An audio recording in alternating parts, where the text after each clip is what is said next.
السلام علیکم، میں ہوں انیلا اور اس وقت آپ موجود ہیں میرے یوٹیوب چینل انیلاز ناول پر۔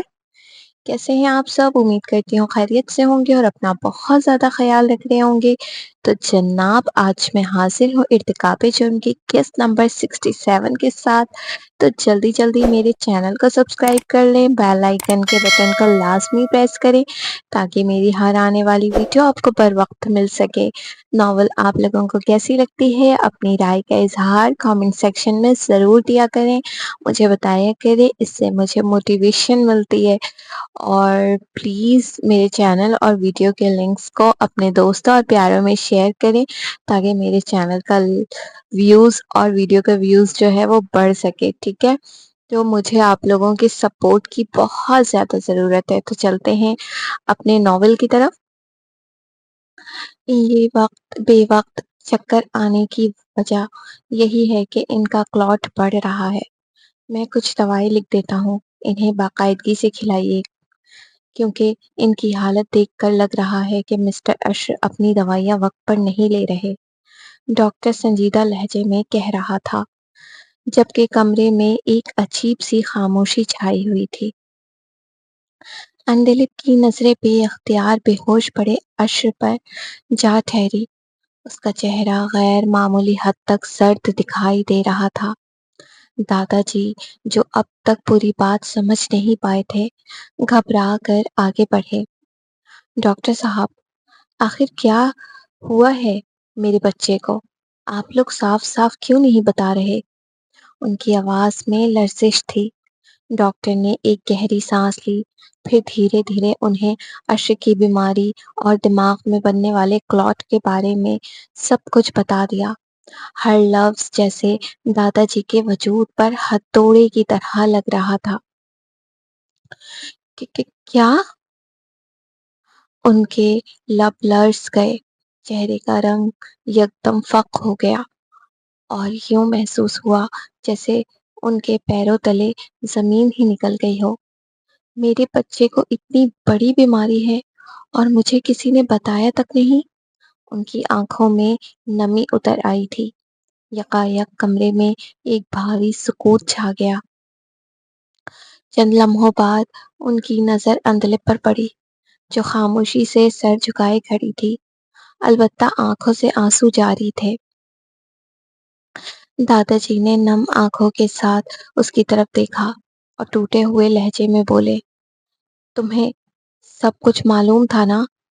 تم جانتی تھی نا کہ اشر کی زندگی کا کوئی ٹھکانہ نہیں؟ اندلپ نے آہستہ سے اثبات میں سر ہلا دیا۔ دادا جی کی آنکھوں میں بے شمار دکھ اتر آیا۔ پھر تم نے یہ شادی کیوں کی؟ ان کی آواز بھر آ گئی۔ سب کچھ جانتے بوجھتے تم نے اپنی زندگی ایک ایسے انسان کے نام کیوں دی جس کی زندگی کا کوئی بھروسہ نہیں؟ یہ کہتے کہتے ان کی آنکھوں سے آنسو بہہ نکلے۔ اندلپ خاموشی سے کھڑی رہی۔ بیٹا، محبت اپنی جگہ، مگر زندگی بہت طویل ہوتی ہے۔ تم نے اپنے مستقبل کے بارے میں ایک بار بھی نہیں سوچا؟ اندلپ کی آنکھیں بھیگ گئیں مگر لبوں پر ہلکی سی مسکراہٹ ابھری۔ وہ دھیرے سے اشر کے قریب گئی، اس کا سرد ہاتھ اپنے ہاتھوں میں لیا، پھر نم آواز میں بولی، دادا جان، اگر محبت سچی ہونا تو انسان زندگی کی لمبائی نہیں دیکھتا، بس ساتھ دیکھتا ہے۔ اس کی آواز کانپ گئی مگر وہ بولتی رہی، اور میں نے اشر کا ساتھ چنا ہے، چاہے وہ چند برس کا ہو یا چند لمحوں کا۔ کمرے میں پھر سے خاموشی چھا گئی۔ دادا جی بے بسی سے دونوں کو دیکھتے رہے، جبکہ اندلپ کی آنکھوں سے بہتے آنسو خاموشی سے اس کے بے لوث عشق کی گواہی دے رہے تھے۔ بیٹا، ان کی آواز بھر آ گئی، تم بہت مضبوط ہو، شاید ہم سے بھی زیادہ۔ اندلپ نے فوراً نفی میں سر ہلا دیا۔ نہیں دادا جان، میں مضبوط نہیں ہوں۔ وہ دھیرے سے بولی، میں تو ہر روز ڈرتی ہوں۔ ہر بار جب اشر کو چکر آتا ہے نا تو لگتا ہے میری سانسیں رک گئی ہیں۔ اس نے لرزتے ہاتھوں سے اشر کی پیشانی پر بکھرے بال درست کیے۔ مگر پھر میں خود کو یہ سوچ کر سنبھال لیتی ہوں کہ اگر میں بھی ہمت ہار گئی تو عرش کا خیال کون رکھے گا۔ اس کی آنکھوں سے آنسو ٹپک پڑے۔ وہ سب کے سامنے بہت مضبوط بننے کا دکھاوا کرتا ہے، مگر میں جانتی ہوں وہ بنا بتائے کتنے درد خود سہتا ہے۔ دادا جی خاموشی سے سنتے رہے۔ ان کے جھریوں بھرے چہرے پر بھی بے بسی نمایاں تھی۔ میرا بچہ، وہ بے اختیار بڑبڑائے، اتنا کچھ اکیلے سہتا رہا۔ اندلپ نے آہستگی سے ان کا ہاتھ تھام لیا۔ اب وہ اکیلا نہیں ہے دادا جان۔ اس کی آواز میں عجیب سا یقین تھا۔ جب تک میری سانس چل رہی ہے میں اسے کچھ نہیں ہونے دوں گی۔ دادا جی کی آنکھیں مسلسل بھیگ رہی تھی۔ وہ چند لمحے خاموش بیٹھے رہے، پھر جیسے برسوں کا ضبط یکدم ٹوٹ گیا ہو۔ یہ سب میرے ساتھ ہی کیوں ہوتا ہے؟ ان کی بھاری آواز میں ایسا کرب تھا کہ اندلپ کا دل لرز اٹھا۔ میں جس سے محبت کرتا ہوں وہ مجھ سے چھین لیا جاتا ہے۔ انہوں نے کانپتے ہاتھوں سے اپنا چہرہ ڈھانپ لیا۔ پہلے میری شریک حیات گئی، پھر میرا بیٹا اور بہو۔ ان کی آواز رند گئی اور اب وہ بے اختیار عرش کی جانب دیکھنے لگے۔ اب میرا آخری سہارا میرا پوتا بھی۔ جملہ مکمل نہ ہو سکا، ان کی ہچکی بند گئی تھی۔ اندلپ کی آنکھیں بھی نم ہو چکی تھی، مگر اس نے خود کو سنبھالا۔ وہ آہستہ سے دادا جی کے قریب بیٹھی اور ان کے کانپتے ہاتھوں کو اپنے ہاتھ میں لے لیے۔ دادا جان، ایسا مت کہیں۔ اس کی آواز نرم تھی مگر یقین سے بھری ہوئی۔ اللہ پاک کسی سے اس کی محبتیں نہیں چھینتا، وہ صرف انسان کی آزمائش لیتا ہے۔ دادا جی نے نم آنکھوں سے اس کی طرف دیکھا۔ اندلپ دھیرے سے بولتی رہی، اور آپ تو وہ انسان ہیں جنہوں نے ہر آزمائش میں صبر کیا ہے۔ پھر اس نے بے ہوش پڑے عرش پر نظر ڈالی۔ عرش کو کچھ نہیں ہوگا، انشاءاللہ ہم دونوں مل کر اس کا خیال رکھیں گے۔ آپ ٹوٹ جائیں گے تو وہ بھی کمزور پڑ جائے گا۔ دادا جی کی آنکھوں سے آنسو بہہ نکلے۔ میں بہت تھک گیا ہوں بیٹا۔ یہ جملہ اتنا بے بس تھا کہ اندلپ کا دل بھر آیا۔ وہ فوراً ان کے قریب ہوئی اور ان کے کندھے پر ہاتھ رکھ کر بولی، آپ پریشان نہ ہوں، اب آپ اکیلے نہیں ہیں۔ اس کی آواز میں بیٹی جیسی شفقت تھی۔ جیسے عرش آپ کا سہارا ہے، ویسے ہی اب آپ دونوں میرا سہارا ہیں۔ دادا جی نے نم آنکھوں سے اندلپ کو دیکھا اور انہیں یوں محسوس ہوا جیسے قسمت نے ان سے بہت کچھ چھینا ضرور ہے، مگر بدلے میں یہ لڑکی بھیجی ہے جو ٹوٹے ہوئے گھر کو پھر سے جوڑنے کی ہمت رکھتی ہے۔ سمارا گہری نیند میں ڈوبی ہوئی تھی۔ سامنے موجود کھڑکی سے آنے والی ٹھنڈی ہوا کے بے لگام جھونکے مسلسل اس کے معصوم چہرے کو چھو رہے تھے۔ ہوا کے ساتھ اڑتی ایک آوارہ لٹ بار بار اس کی پیشانی پر آ گرتی، جیسے اس کی پرسکون نیند میں خلل ڈال رہی ہو۔ وہ بے خبری میں ہلکا سا کروٹ بدلتی، مگر اگلے ہی لمحے وہ لٹ پھر اس کے چہرے پر بکھر جاتی۔ صوفے پر بیٹھا عاطف خاموشی سے یہ منظر دیکھ رہا تھا۔ اس کی نگاہوں میں وہ پہلے والی سختی نہیں تھی جو سمارا نے اپنی شادی کے بعد دیکھا تھا۔ اس وقت اس کے چہرے پر ایک مدھم سی مسکراہٹ تھی، عجیب، پر اسرار اور کہیں نہ کہیں نرم بھی۔ چند لمحے وہ اسی طرح اسے دیکھتا رہا، پھر آہستہ آہستہ اٹھ کر اس کے قریب آنے لگا۔ اس کے قدم غیر معمولی حد تک دھیمے تھے، جیسے وہ اس کی نیند کو چھونا بھی نہ چاہتا ہو۔ وہ بستر کے قریب رکا، چند لمحے خاموشی سے سمارا کے چہرے کو دیکھتا رہا، پھر بے حد نرمی سے ہاتھ بڑھا کر اس کی پیشانی پر پریشان کرتی لٹ کان کے پیچھے کر دی۔ سمارا نے نیند میں ہلکی سی جنبش لی، مگر جاگی نہیں۔ عاطف کے لبوں پر مسکراہٹ گہری ہو گئی۔ سوتے ہوئے تم اتنی معصوم کیوں لگتی ہو؟ اس نے دھیرے سے سرگوشی کی، جیسے یہ سوال وہ خود سے کر رہا ہو۔ ایسا لگتا ہے جیسے تم وہ سمارا ہو ہی نہیں جس نے میری پوری زندگی بدل دی تھی۔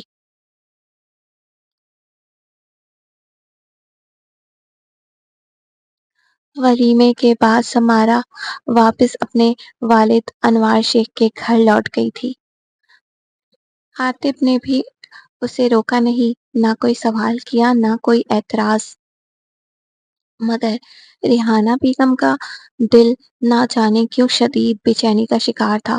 وہ نہیں چاہتی تھی کہ سمارا اس طرح شادی کے فوراً بعد میکے چلی جائے، مگر عاطف کے خاموش اصرار کے آگے وہ کچھ کہہ نہ سکی۔ ماں کا دل آخر ماں کا دل ہوتا ہے، اولاد کے چہرے کے پیچھے چھپے دکھ کو وہ لفظوں کے بغیر بھی محسوس کر لیتا ہے۔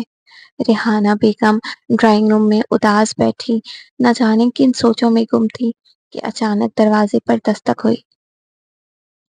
فضیلت نے آگے بڑھ کر دروازہ کھولا اور اگلے ہی لمحے اس کے چہرے پر خوشگوار حیرت ابھری۔ ارے اندلپ آپی اور بھائی جان آپ! سامنے اندلپ اور اشر کھڑے تھے۔ شادی کے بعد وہ پہلی بار گھر آئے تھے۔ اندلپ مہرون رنگ کے خوبصورت لباس میں بے حد پیاری لگ رہی تھی، جبکہ اشر ہمیشہ کی طرح پروقار شخصیت لیے مسکرا رہا تھا۔ اندر آنے دو گی یا یہیں استقبال ہوتا رہے گا؟ اشر نے ہلکے مزاحیہ انداز میں کہا تو فضیلت ہنس پڑی۔ جی بالکل، آئیے نا۔ اس کی آواز سن کر ریحانہ بیگم بھی چونک کر اٹھی اور جیسے ہی ان کی نظر دونوں پر پڑی، ان کے چہرے پر سچی مسکراہٹ ابھری۔ اندلپ میری بچی!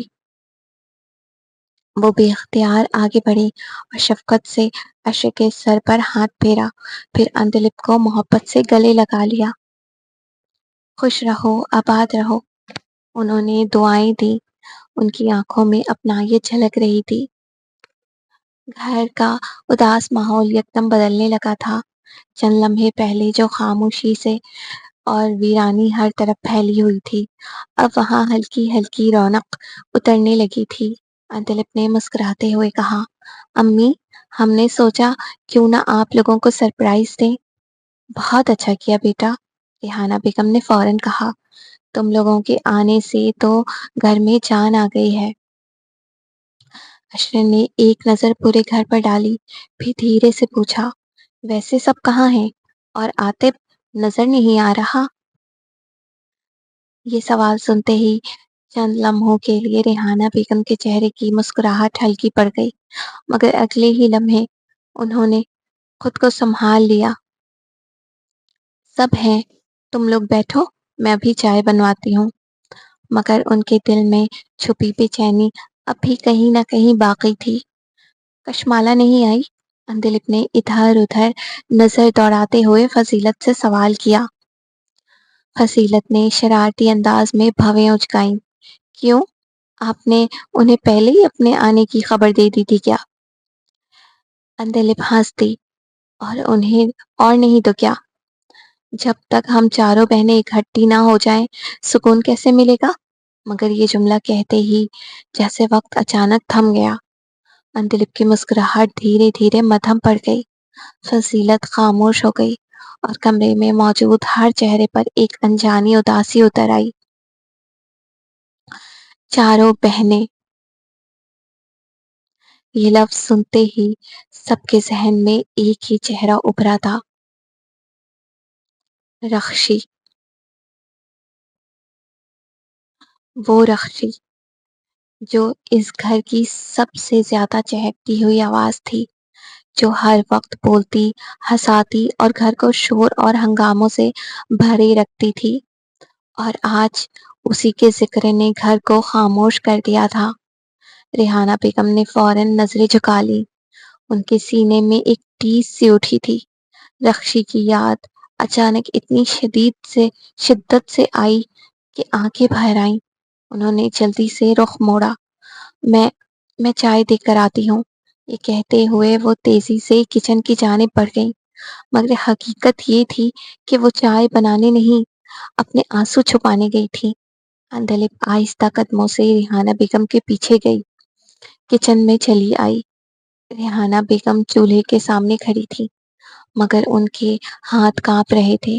آنکھوں سے گرتے آنسو وہ بار بار پلکوں میں چھپانے کی ناکام کوشش کر رہی تھی۔ اندلپ کا دل بھر آیا. وہ دھیرے سے ان کے قریب گئی, ان کے کندھے پر ہاتھ رکھا اور نرمی سے انہیں اپنی جانب موڑ لیا. پھر بے حد شفقت سے ان کے گالوں پر بہتے آنسو صاف کیے. سوری امی. اس کی آواز خود بھی رند گئی تھی. ریحانہ بیگم مزید ضبط نہ کر سکی. وہ بے اختیار اندلپ سے لپٹ گئی اور پھوٹ پھوٹ کر رونے لگی. میری بچی. ان کی ہچکی بند گئی تھی. نہ جانے کہاں ہوگی, کس حال میں ہوگی. ہر لفظ میں ایک ماں کا ٹوٹا ہوا دل بول رہا تھا. پتہ نہیں کھانا کھاتی بھی ہوگی یا نہیں, بیمار تو نہیں ہوگی, کوئی اسے تکلیف تو نہیں دے رہا. وہ مسلسل روئی جا رہی تھی. اندلپ کی اپنی آنکھیں بھی بھیگ چکی تھی, مگر اس نے خود کو مضبوط رکھا. اس نے محبت سے ان کے ہاتھ تھام لیے. امی پلیز خود کو ایسے مت توڑیے. اس کی آواز کانپ رہی تھی. ہم رخشی کو ڈھونڈ لیں گے, ایک دن ضرور ڈھونڈ لیں گے. ریحانہ بیگم نے بے یقینی سے اس کی طرف دیکھا. اگر اسے کچھ ہو گیا تو؟ یہ جملہ کہتے ہوئے ان کی آواز جیسے مر گئی تھی. اندلپ کی آنکھوں سے بھی آنسو بہہ نکلے, مگر اس نے فوراً نفی میں سر ہلایا.